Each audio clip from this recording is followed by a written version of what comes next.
I found myself in a grocery store late at night a couple of Saturdays ago. It felt like nobody else was even in the store.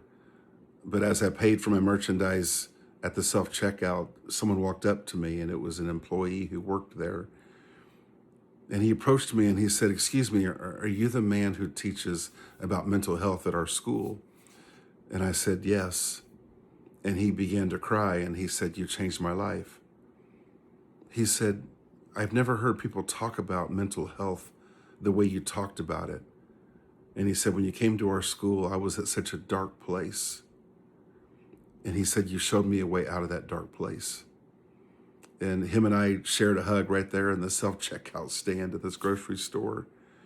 This story, I'm telling you, is not really about me. This story is it's about us as people. It's about mental health. It's about the lives we're made for. I'm assuming on that day what I talked to those students about was that mental health is a lot like our physical health. And when you're physically hungry, you know what to do about it. When you have that feeling in your belly, you don't think, wow, what's wrong with me? Why do I have this feeling? You just respond and you go find something to eat.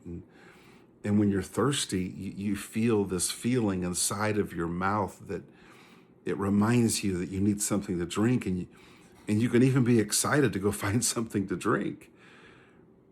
And what I say to the students is, what if it's similar to the heart? What if our heart gets hungry for things in the same way that our stomach gets hungry for things? And what if that feeling our heart gets, that oftentimes we call depression, what if our hungry heart is just calling out to us and reminding us to live more, to love more, to play more?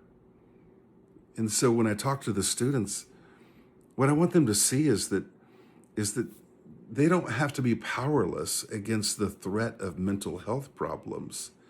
And instead, the same way they look at hunger and thirst, their mental health frustrations can actually be reminders that they can live differently, not that there's something wrong with them.